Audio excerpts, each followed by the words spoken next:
شايفة كمية الشيبس قد ايه؟ بجد كمية رهيبة وكبيرة مش صغيرة. شوفي عملنا الكمية دي كلها من اقل من نص كيلو بطاطس. شايفة الخرفشة بتاعته؟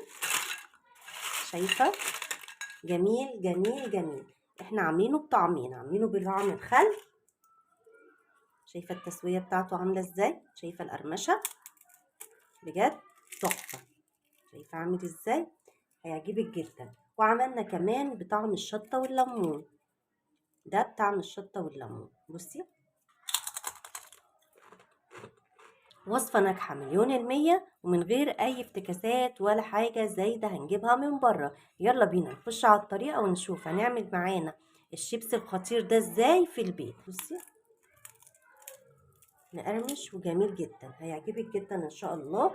تعالوا بينا نخش على الطريقة ونشوف هنعمله ازاي. بس لو أول مرة تشوفيني ولسه مشتركتش في القناة، انزلي اشتركي ونورينا في القناة عشان يوصلك مني كل جديد لما تفعلي الجرس على الكل.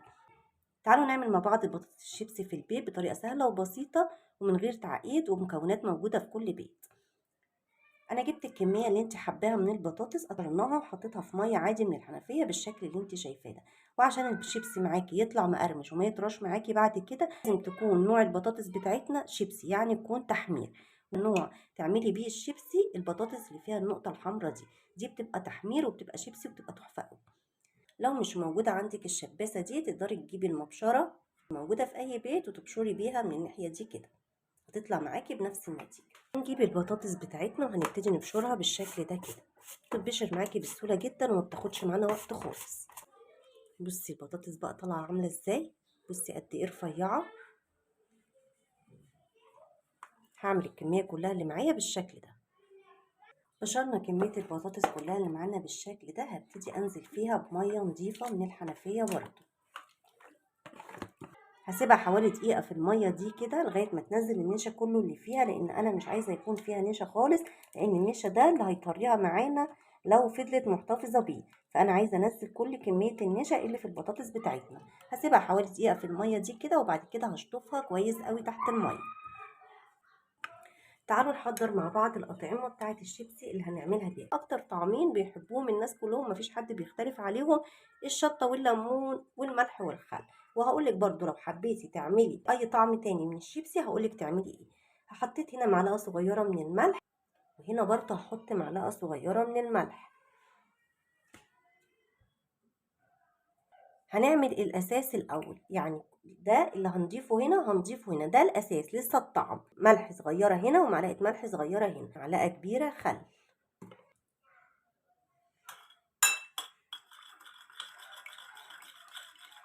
ندوب كده الملح مع الخل، وهنا برضو ندوب الملح مع الخل.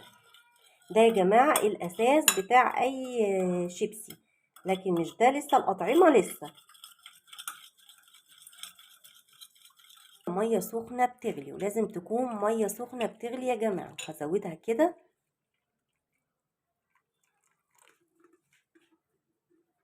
في الناحية التانية نفس الكلام برضو، مية سخنة بتغلي.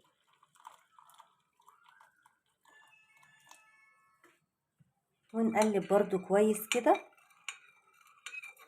الملح مع الخل والمية السخنة. هنا برضو الملح مع الخل بالمية السخنة.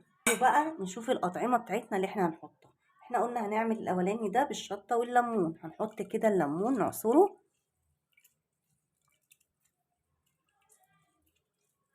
وهنزل بالقشر بتاعه عشان الزيوت اللي في القشر كلها تطلع واستفاد منها، ومن نكهة الشطة والليمون تبقى قوية معايا. ولازم يا جماعة المية تبقى سخنة زي ما قلنا، بنعيد تاني، علشان دي اللي هتطلع لي اي نشا من البطاطا. نفس الوقت هتخلي الشيبسية بتاعتنا تبقى ماسكة نفسها. الشطة دي بتاعتي حامية قوي، هبتدي انزل كده.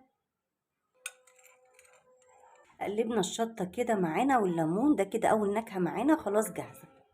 هنا هزود بقى الملح عشان ده الطعم الاساسي بتاعي. احط شوية ملح كده، شوية ملح، وهزود كمان شوية خل.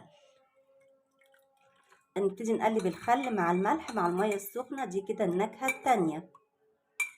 لازم المية يا جماعة تبقى نضيفة كده، ما تبقاش فيها اي نشا. انا غسلتها كذا مرة تحت المية. هبتدي بقى ناخد البطاطس دي وننزل بيها الملح والخل وعلى الشطة والليمون.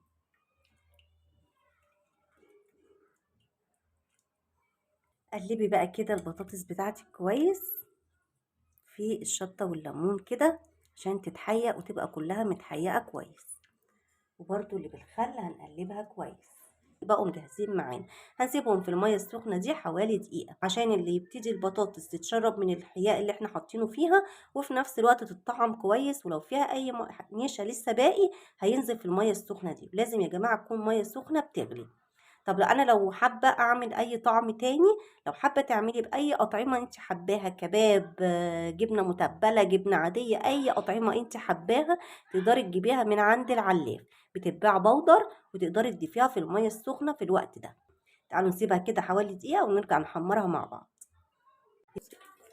صفينا البطاطس بالشكل اللي انت شايفاه كده في مصفى. الزيت عندي يكون سخن وغزير، وهبتدي انزل البطاطس بتاعتي بالشكل ده كده على قد ما تاخد معايا الكمية.